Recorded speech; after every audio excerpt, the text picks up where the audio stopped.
My son called me a broke loser in front of 30 guests. 2 days later, he texted, "Found a condo, need $650K. 23 years of sacrifice, gone in one sentence. And I'm Jonathan Stevens, 48, an insurance salesman. I'd sold our family home to pay his medical school tuition, $185,000. Worked double shifts at a warehouse while he partied through college. Lost my wife because I chose his future over our present. And at his graduation dinner, Tyler looked at me across that expensive restaurant and said, 'Dad's still a broke loser renting apartments. At least Mom upgraded to Greg's mansion.' 30 people heard those words. Classmates, family, friends. The room went silent. Then came the text demanding I buy him a luxury downtown condo, because medical residents deserve proper living situations. That's when I realized I'd created a monster. If you've ever wondered where the line is between supporting your kids and destroying yourself, stick with me. This story will show you exactly what happened when I finally said no. And trust me, you'll want to hear how this ends. I should probably explain how we got here. 25 years ago, Linda and I were just two kids from Ohio who believed hard work would build a good life. We bought our first house in Riverside. Small, but it was ours. White picket fence, 2-car garage, the American dream in brick and mortar. Tyler came along when Linda was 26. Perfect baby. 10 fingers, 10 toes, and eyes that seemed to understand everything. I made a promise that night in the hospital. This kid would have every opportunity I never had. The insurance business was steady, not glamorous, but it paid bills. Linda worked part-time at the local elementary school. We weren't rich, but we were comfortable. Tyler had everything he needed. Little league, summer camps, birthday parties with too many presents. When he showed interest in medicine at 15, Linda and I were thrilled. Our son, the future doctor, we started planning immediately, saving every extra dollar, cutting out date nights, family vacations, new cars. "It's an investment in Tyler's future," Linda would say. I agreed completely. College came first, state school, but still expensive, $35,000 a year. I picked up the night shift at Morrison's warehouse to cover the difference. Linda started working full-time. We refinanced the house twice. Tyler thrived. Honor roll, pre-med track, acceptance into Jefferson Medical School. The day he got in, we celebrated at Olive Garden. Cheapest place we could find, but Tyler didn't seem to mind then. Medical school was different. Private institution. $55,000 annually. 4 years. $220,000 total, but we managed to get it down to $185,000 after scholarships. That's when I made the hardest decision of my life. "We need to sell the house," I told Linda. She cried that night. 15 years of memories gone. But Tyler's future mattered more. The housing market wasn't great. We got $280,000, enough to pay Tyler's remaining tuition and leave us with some savings. Not much, but something. We rented a smaller place, $1850 a month for a 2-bedroom apartment. Linda hated it. The thin walls, no garden, neighbors who played music too loud. "This is temporary," I kept telling her. "Tyler will graduate, get his residency, and everything will improve."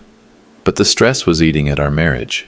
Linda started mentioning how her sister married a banker, lived in a 4-bedroom colonial. Her friend Sarah's husband made partner at his law firm, bought a boat. "I'm not asking for a boat, John, just something better than this." I was doing everything I could, working 60-hour weeks between both jobs, coming home exhausted, but still helping Tyler with his applications, his essays, his interview preparation. Tyler seemed oblivious to the sacrifice. He'd complain about his dorm room being too small, ask for money for spring break trips I couldn't afford, get frustrated when I couldn't attend his white coat ceremony because I had to work. "Other parents make it to these things, Dad." "I'm trying, son. The warehouse shift." I know. You're busy." Linda filed for divorce 2 years ago. She'd met Greg Hamilton at a coffee shop downtown. Real estate developer, recently divorced himself, looking for someone who appreciated the finer things. "I can't do this anymore, John. I love you, but I can't live like this." I didn't fight it. How could I? She deserved better than a man who came home smelling like cardboard and overtime. The divorce was amicable. No kids at home, minimal assets to split. Linda got her half of what little savings remained. I kept the debt. 6 months later, she moved into Greg's mansion in Riverside Heights. Same town, different universe. Swimming pool, 3-car garage, view of the lake. Tyler adapted quickly to the new arrangement. Summers at Greg's, medical school, breaks in luxury. Greg paid for his spring break trips, bought him a new laptop, helped with his residency applications. I stayed in the apartment. $18.50 a month, thin walls, neighbors with loud music. But Tyler was happy. That's what mattered. That's what I kept telling myself. Tyler's graduation party was Greg's idea. The boy deserves a proper celebration, he told Linda. They booked Riverside Grill, the nicest restaurant in town. 40 guests, open bar, 3-course dinner. I bought a new suit for the occasion. Well, new to me. Thrift store find, but it fit well enough. Navy blue, conservative tie, shoes I'd polished twice. Walking into Riverside Grill felt like entering foreign territory. Valet parking, crystal chandeliers, servers in bow ties. The kind of place where my weekly salary might cover one table's wine bill. Tyler looked handsome in his cap and gown. Soon to be Dr. Tyler Stevens. I felt proud despite everything. This was worth it. The sacrifices, the long hours, the divorce, all worth it for this moment. Linda looked beautiful. New dress, professional highlights in her hair, diamond earrings that caught the light. Greg beside her in an expensive suit, arm around her waist, both of them glowing with pride. "John?" Greg extended his hand as I approached. "Congratulations. You should be proud.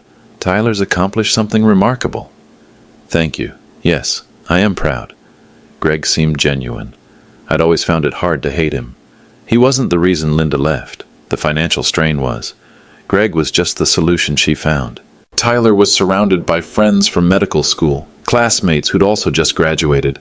Their parents mingled nearby. Lawyers, doctors, business owners, people wearing wealth comfortably, discussing vacation homes and investment portfolios. I stood near the wall, nursing a beer, trying to blend in. "Dad!"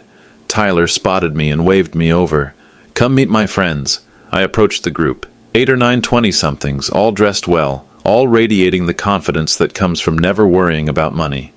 "Everyone, this is my father, John Stevens." Polite nods, handshakes, the usual pleasantries. "What do you do, Mr. Stevens?" asked a young woman named Jessica. "Insurance. I sell insurance." "Oh," a pause. "That's stable." The word hung in the air. Stable. Code for boring, unremarkable, safe. The kind of job you take when you can't do anything better. Tyler's face reddened slightly. I could see him processing the moment, realizing how it looked. His father, the insurance salesman among all these successful families. Greg, standing nearby, tried to help. "John worked very hard to put Tyler through school. Medical education is expensive."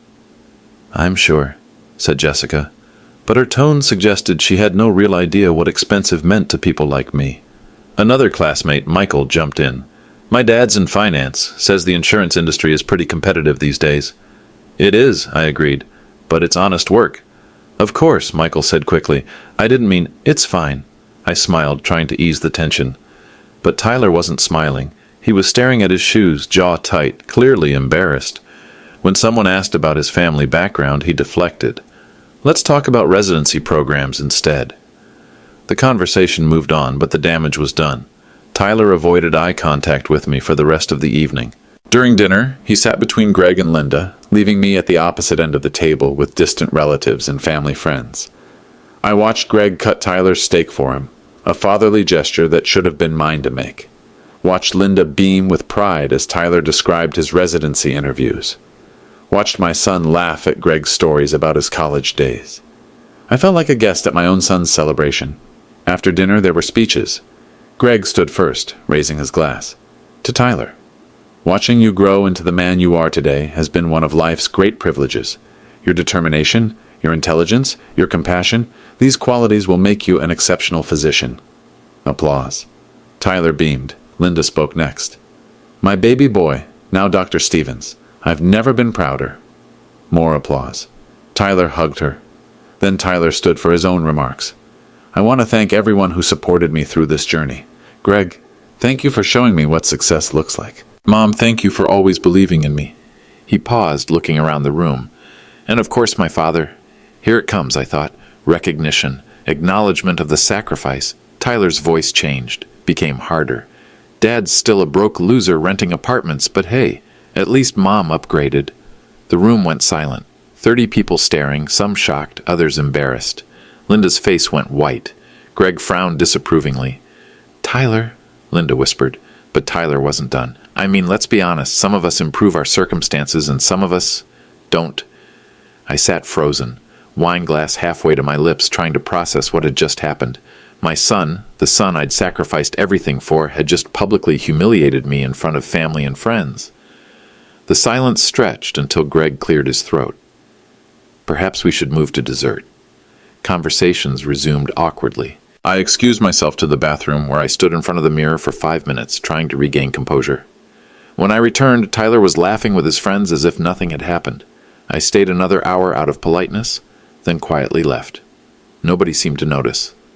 That night, alone in my apartment, I sat with Tyler's baby photo in my hands. 3 months old, sleeping peacefully in a blue onesie Linda had bought on sale.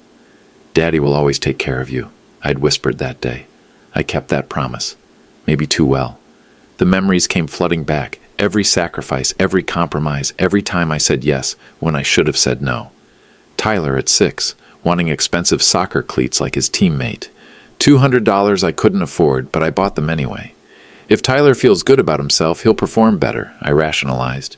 Tyler at 10, demanding a new bicycle because his looked babyish, $400 on credit. I worked extra shifts to pay it off, but Tyler had his bike. Tyler at 14, insisting on summer camp in Colorado while his friends went to Europe. $3,000 for 2 weeks. I took a loan against my insurance commissions, but Tyler got his adventure. Every decision followed the same pattern. Tyler wanted something. I found a way to provide it, no matter the cost. The college years were worse. When Tyler needed a laptop, I bought top of the line. When he wanted to join a fraternity, I covered dues and social fees. When he complained about his meal plan, I supplemented with weekly cash transfers. "Dad, everyone else has spending money for weekends. How much do you need?" "Just $200 a month. For normal college stuff." 200 became 300. 300 became 500. By senior year, Tyler was receiving $800 monthly for basic expenses. I was working 70-hour weeks to keep up. Linda started questioning my decisions. "You're enabling him, John. Other kids work part-time jobs. Tyler needs to focus on his studies. Pre-med is demanding. So is paying rent. We're behind on everything." She was right.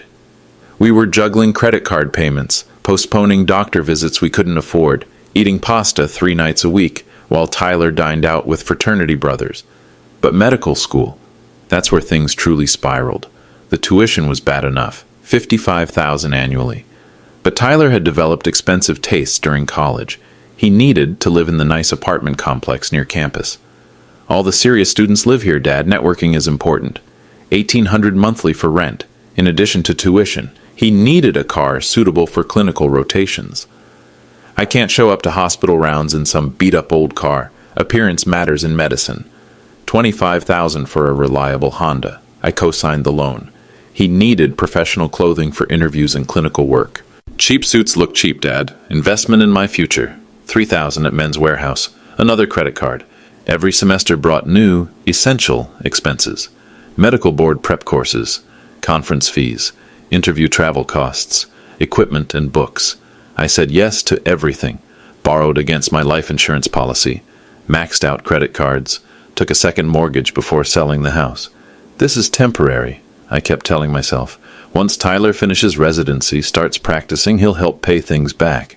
But Tyler never acted like someone planning to help. He acted like someone entitled to support. When I occasionally mentioned being financially strained, he'd get defensive. "Dad, I'm becoming a doctor. This investment will pay off for the whole family." "I know, son. I'm proud of you." "Then trust me. Trust the process." I trusted, even when Linda left. "I can't watch you destroy yourself for someone who doesn't appreciate it," she said during our last fight. "He's our son. He's 21 years old, John. When do we stop sacrificing everything for him? When he's established. When he's secure." "He'll never be secure enough for you. There will always be something else. Residency expenses, starting a practice, buying a house. You'll give until there's nothing left." Linda packed her bags the next morning. Tyler's response when I told him about the divorce. "Will this affect my tuition payments?" Not, "I'm sorry, Dad," not, "Are you okay?" Just practical concern about his funding. "No, son, your education won't be interrupted." Good, I was worried. The final insult came 6 months later. Tyler was home for winter break, staying at Greg's mansion. He called to cancel our planned dinner. Greg's taking us to the country club. Rain check? Of course. He never rescheduled. I spent Christmas alone, eating takeout Chinese food, watching Tyler's Instagram stories from Greg's holiday party. Pictures of Tyler laughing with Greg's business associates, playing pool in Greg's game room, opening expensive gifts by Greg's fireplace.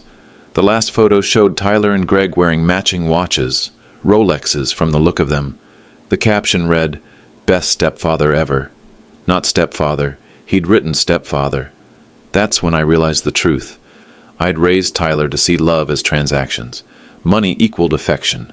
Sacrifice equaled devotion. And by that measure, Greg, with his mansion and Rolexes, loved Tyler more than I ever could. I'd created a monster, an entitled, ungrateful monster who measured relationships by bank balances.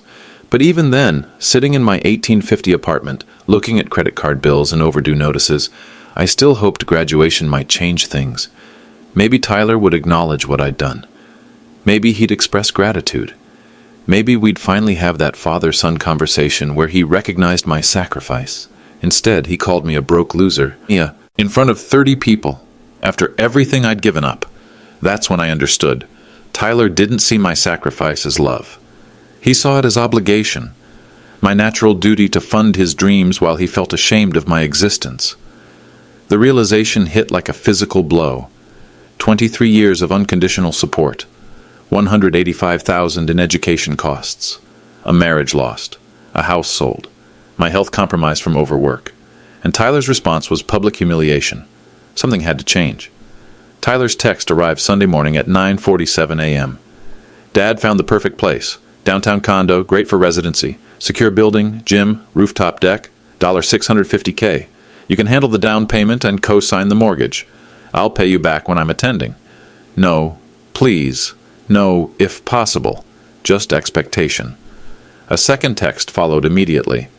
Medical residents need proper living situations. This is an investment in my career. I stared at my phone, coffee growing cold in my hands. $650,000. I pulled out my calculator, an old habit from years of stretching budgets. Down payment would be at least $130,000. Monthly mortgage around $3,000. Property taxes, insurance, HOA fees, probably another $1,000 monthly. Total monthly cost, $4,000 minimum. My monthly income after taxes, $3,200. The math was impossible. Even if I used my entire savings from the house sale, $280,000, I'd still need to borrow $370,000.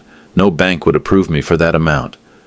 My debt-to-income ratio was already problematic, but Tyler hadn't asked if I could afford it.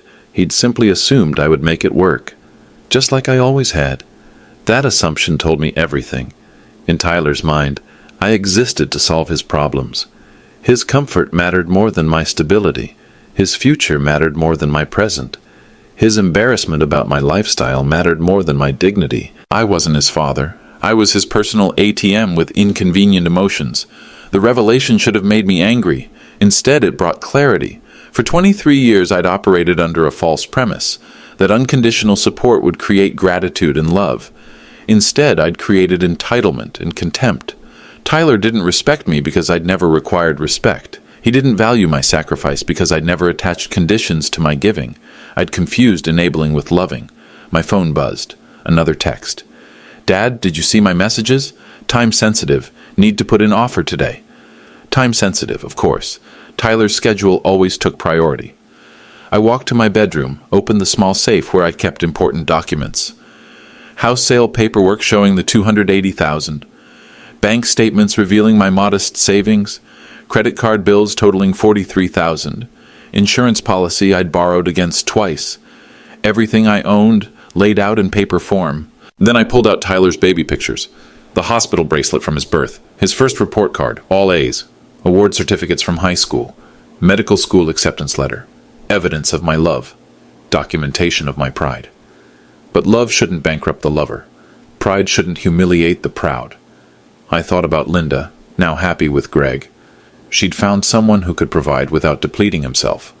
Someone whose resources matched his generosity. I thought about my mother, who died 3 years ago. Her last words to me, Don't let people take advantage of your good heart, Johnny. Too late for that advice, but not too late to change course. My phone buzzed again. Tyler getting impatient. Dad, seriously need response. Seller wants answer by 5 p.m. I started typing, deleted it, started again. How do you tell your son no for the first time in 23 years? How do you break a pattern that's defined your entire relationship? How do you choose self-respect over his approval? The answer came surprisingly easily. You just decide. You make a choice. You draw a line. Not in anger, not as punishment, but as necessity. I needed to save myself from my own generosity. Tyler needed to learn that resources have limits. We both needed to discover what our relationship looked like when it wasn't built on financial transactions. Maybe we'd find something real underneath all that money. Maybe we wouldn't. But I couldn't keep funding my own irrelevance. I picked up my phone and started typing the most important message I'd ever sent my son. I typed slowly, choosing each word carefully. Tyler, I've thought about your request. This condo purchase is your responsibility now. I won't be providing down payment or co-signing. Best of luck with your residency. My finger hovered over the send button for 3 minutes. 23 years of saying yes. One message to change everything. I pressed send. Then I turned off my phone. The next step required more courage. I drove to First National Bank, where I'd had my accounts for 15 years. Margaret Henderson, the branch manager, greeted me warmly. John, how's Tyler doing? Heard he graduated medical school. He did. Listen, Margaret, I need to make some account changes. I closed Tyler's access to my checking account, something I'd granted him for emergencies during college, removed him as beneficiary on my savings account, canceled the credit card I'd given him for essential expenses. Margaret looked concerned. John, is everything all right? Everything's fine, just time for Tyler to manage his own finances. I understand. These kids need to learn independence. Next, I visited my insurance office and updated my life insurance policy. Tyler had been primary beneficiary since birth. I changed it to the American Red Cross. If Tyler wanted to inherit something someday, he'd need to earn it through respect, not expectation. My phone stayed off all day. That evening, I cleaned my apartment thoroughly. Not because it was dirty, but because I needed something productive to do with my hands. Vacuumed. Organized my closet. Threw away stacks of Tyler's old schoolwork I'd been saving for sentimental reasons. If Tyler was embarrassed by my lifestyle, he didn't need reminders of it cluttering his former home. I found a box of his childhood drawings under my bed. Stick figure families labeled me and Dad. Father's Day cards made from construction paper. A photo of Tyler at 8, wearing my insurance company baseball cap, grinning toothlessly. For a moment, my resolve wavered. This was my son, my only child, the little boy who used to fall asleep on my lap during baseball games. But that little boy had grown into a man who called me a broke loser in public. People change, relationships evolve. Love requires respect to survive. I put the box in storage. My phone stayed off for 3 days. When I finally turned it on Thursday morning, I had 17 missed calls from Tyler, 12 voicemails, 26 text messages. The progression was telling. First message, Monday, 6:15 p.m. Dad, call me. Think there was miscommunication about condo. Tuesday, 8:30 a.m. Dad, seriously need to talk. Offer expires tomorrow. Tuesday, 2:45 p.m. Dad, this isn't funny. Call me back. Tuesday, 9:20 p.m. Dad, I don't understand what's happening. Please call. Wednesday, 7 a.m. Dad, you're being ridiculous. This is my career we're talking about. Wednesday, 11:30 a.m. Dad, I spoke to Mom. She says you're having some kind of breakdown. Get help. Wednesday, 3:15 p.m. Dad, if this is about what I said at dinner, I was joking. You know I didn't mean it. Wednesday, 8:45 p.m. Dad, I'm coming over. The voicemails were worse. Tyler's voice progressing from confused to frustrated to angry to panicked. By Wednesday night, he was almost crying. Dad, I don't know what I did wrong. Please just talk to me. This condo, it's perfect for my residency. The commute to the hospital is 15 minutes. I've already put down earnest money. Please, Dad, I need this. Need, not want. Need. As if a luxury downtown condo was essential for survival. I listened to every message twice. Not to torture myself, but to hear something I'd missed for years. Tyler only contacted me when he wanted something. 26 messages in 3 days, but before Sunday's condo request, our last conversation had been 2 months ago. A brief call asking for money to cover interview expenses. Our relationship had become entirely transactional. Tyler called when he needed funding. I provided it. We both pretended this constituted family. No wonder he was panicking. His primary source of financial support had suddenly gone silent. I deleted all the messages without responding. Friday afternoon, Linda called. "John, what's going on? Tyler is beside himself." "Hello, Linda." "Don't hello, Linda, me. Tyler says you won't help with his condo purchase. He's devastated." "I'm sure he is." "John, this isn't like you. You've always supported Tyler's dreams." "I've always funded Tyler's demands." Different thing. Silence on the line. Linda processing this unexpected response. "John, he's our son. Our son called me a broke loser in front of 30 people, then demanded I spend money I don't have on a condo I can't afford. He was just nervous. You know how he gets in social situations?" "Do I? Because I've never seen him nervous around Greg's friends, only around mine." Another pause. Linda wasn't used to me pushing back. "What do you want me to tell him?" "Tell him the truth. I love him, but I won't bankrupt myself to prove it anymore." "John, it's his responsibility now." I hung up. That night, Tyler showed up at my apartment. I watched through the peephole as he knocked repeatedly, then tried calling my phone while standing outside my door. I didn't answer. After 20 minutes, he left a handwritten note under the door. "Dad, I'm sorry about what I said. I was stressed and stupid. Please don't punish me for one mistake. I need your help with this condo. We're family. Families support each other." I read the note twice, then threw it away. Tyler was right about one thing. Families do support each other. The key word being each other. Greg called Saturday morning. "John, we need to talk." "About what?" "Tyler, Linda. This situation that's gotten out of hand." I respected Greg, always had. He'd never been anything but decent to me, even when it might have been easier to ignore his wife's broke ex-husband. "What situation is that, Greg?"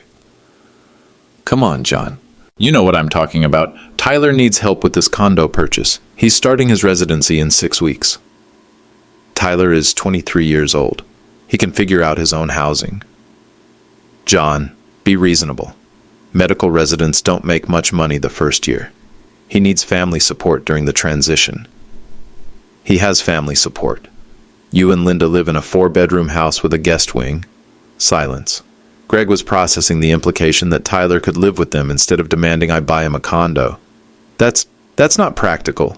Linda and I are newlyweds. We need our space." "So do I." "John, you're his father." "Yes, I am, which is why I raised him, educated him, and sacrificed my marriage and financial security for his success. But I'm not his personal bank. This is one purchase, one time."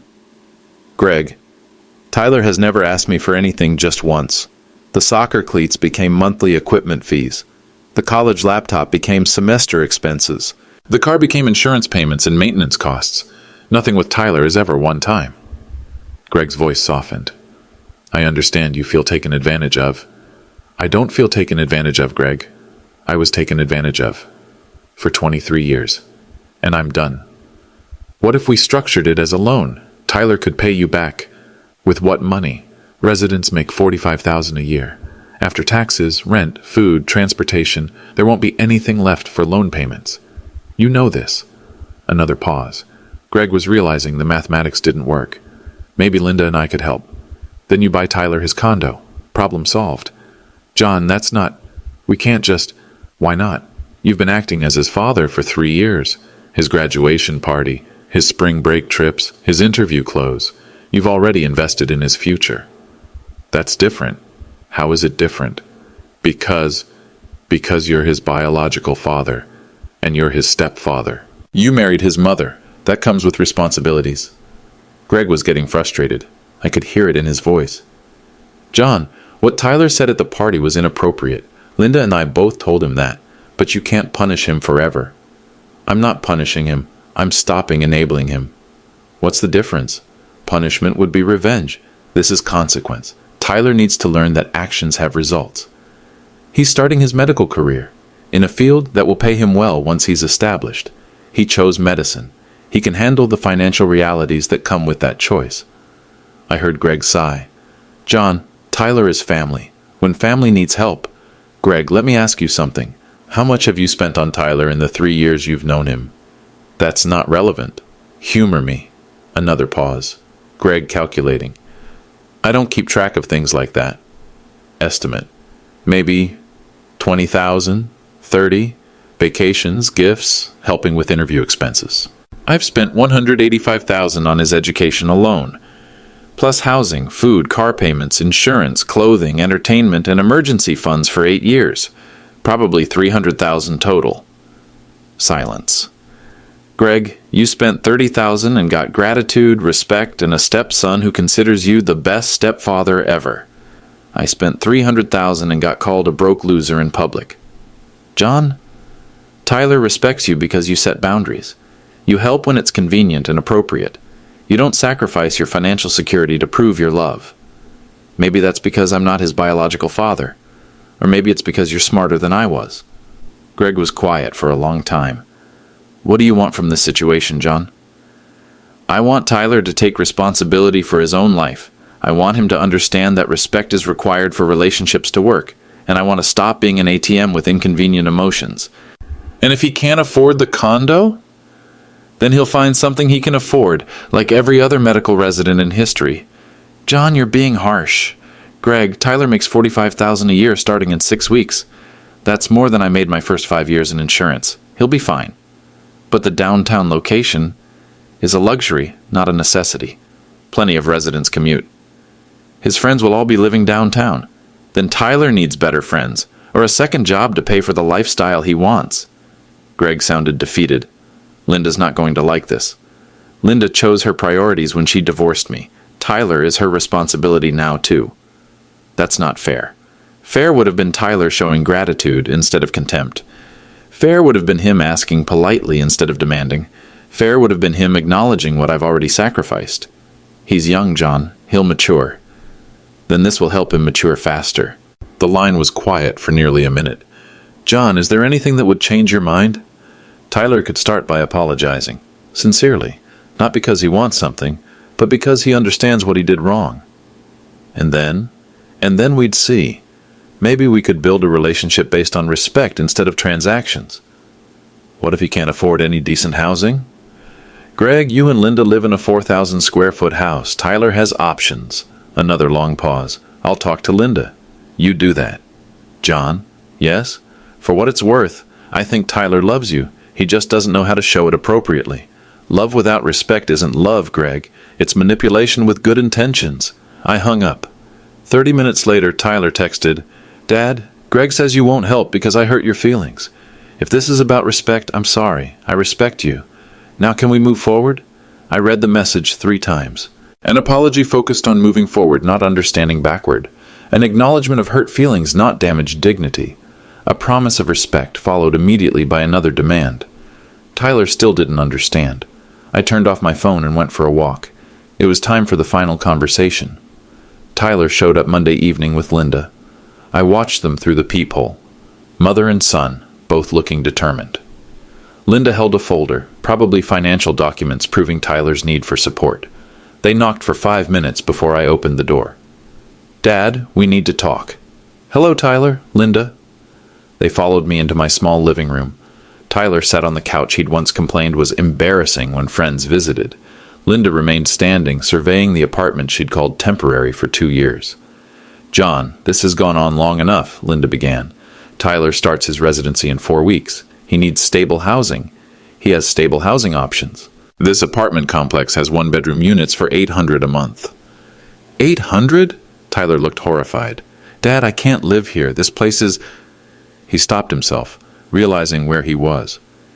This place is what, Tyler? It's just not suitable for someone starting a medical career. Why not? I've been living here 3 years. It's safe, clean, affordable. But you're... Another pause. Tyler struggling to voice his thought without insulting me further. I'm what? Linda stepped in. John, Tyler has different needs now.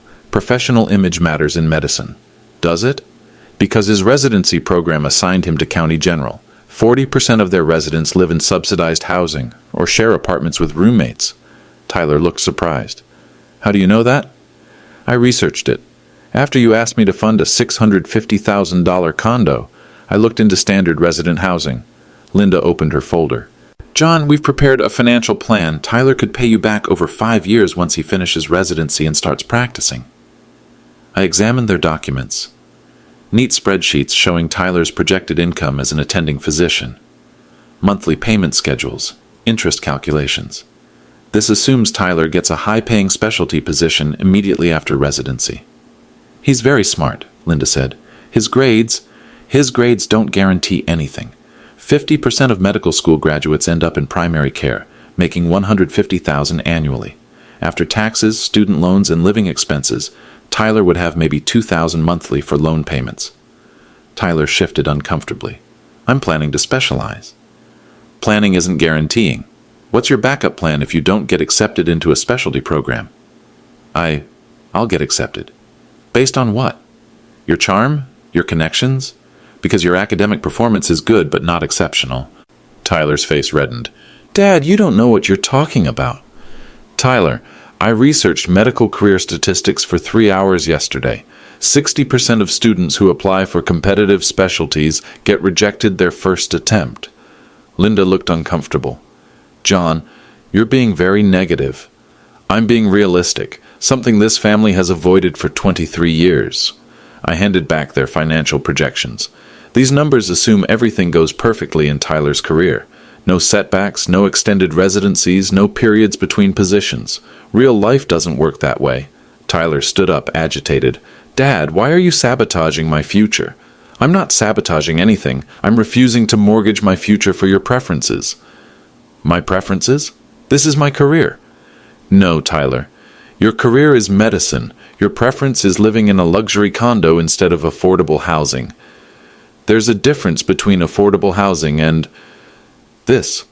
Tyler gestured around my apartment. What's wrong with this? Tyler looked frustrated. Dad, you know what's wrong with it. Tell me.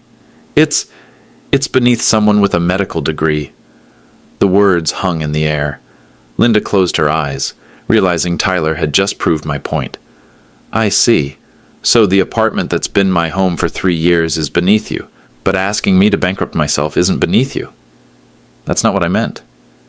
What did you mean, Tyler?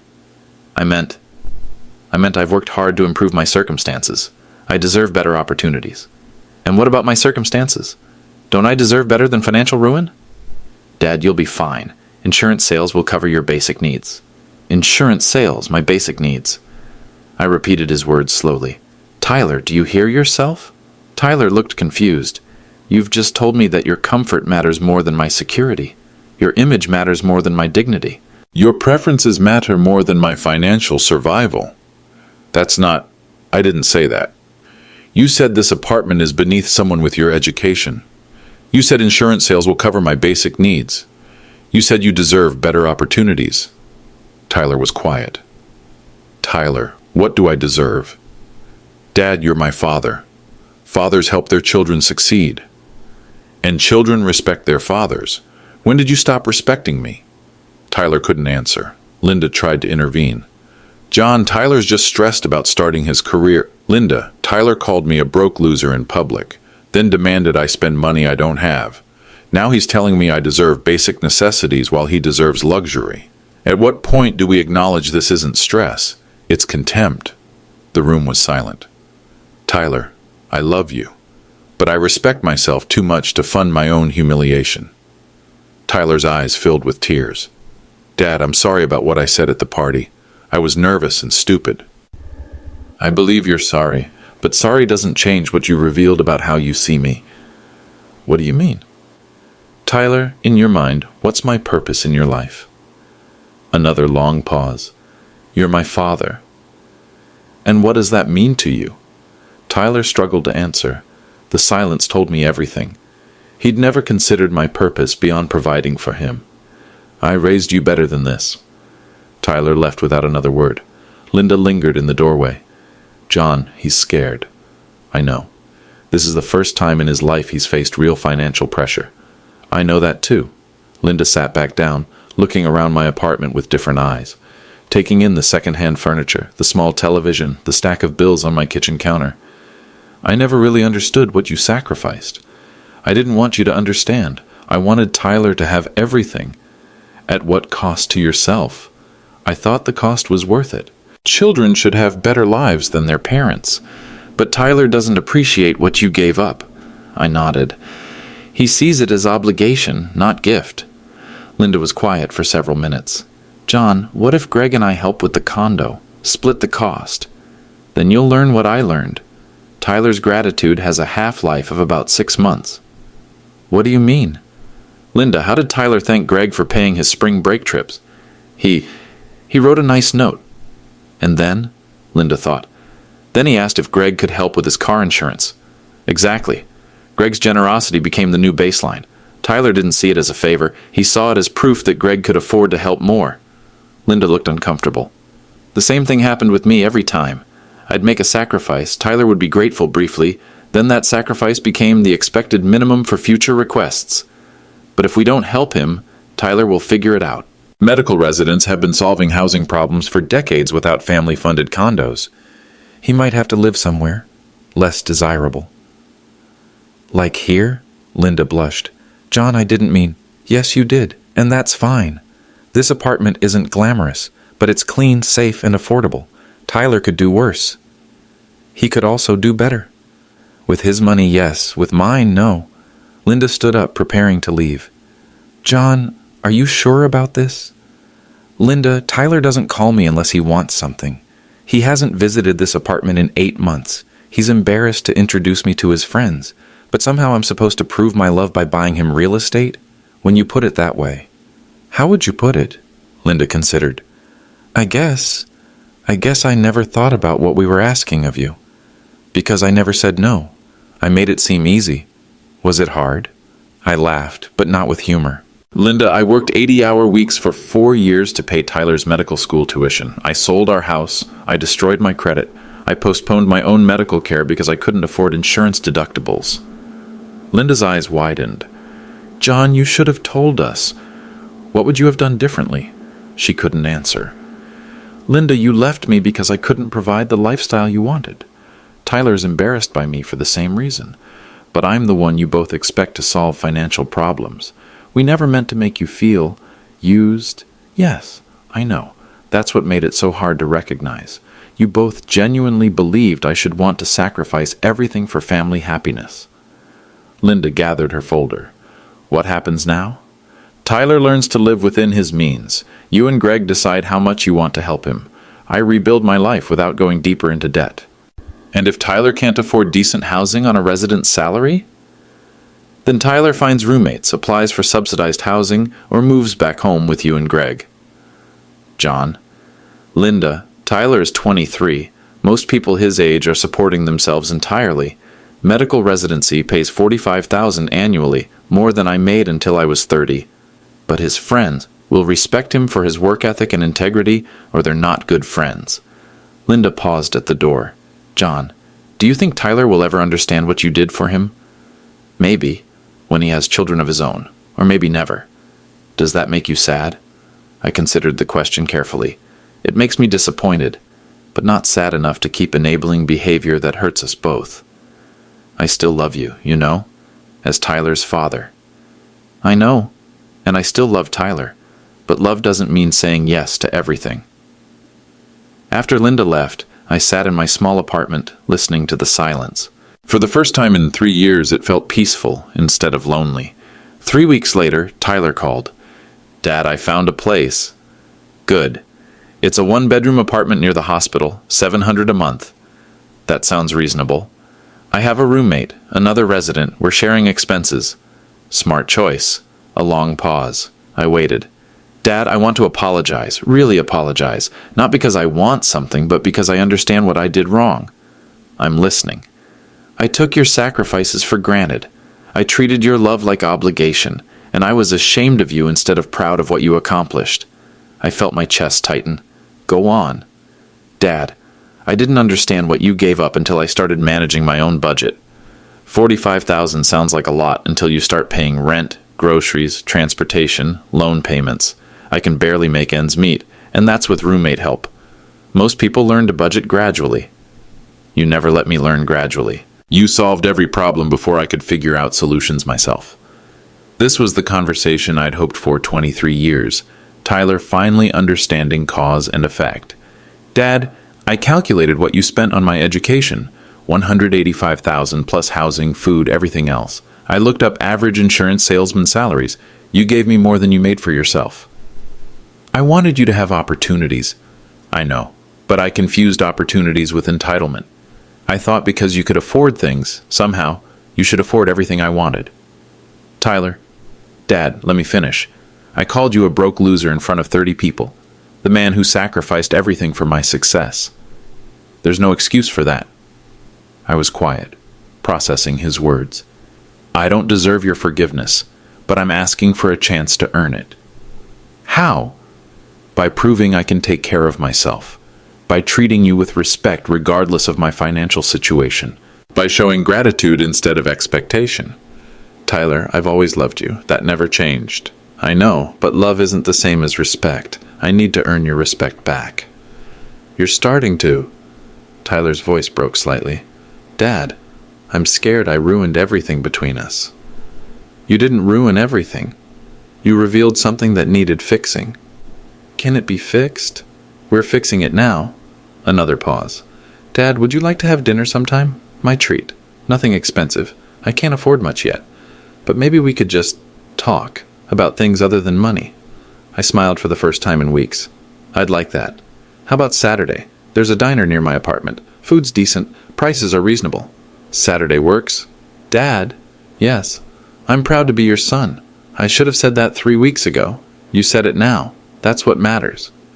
After we hung up, I sat in my 1850 apartment, looking around with different eyes. The second-hand furniture seemed less shabby. The small space felt adequate instead of cramped. The stack of bills looked manageable rather than overwhelming. I'd protected my dignity by setting boundaries. I'd saved my relationship with Tyler by refusing to enable his worst impulses. I'd discovered that self-respect was more valuable than approval purchased with bankruptcy. The apartment was still small. My income was still modest. My future was still uncertain. But I was no longer funding my own humiliation. 6 months later, Tyler was promoted to chief resident. He called to share the news, not to ask for celebration funding.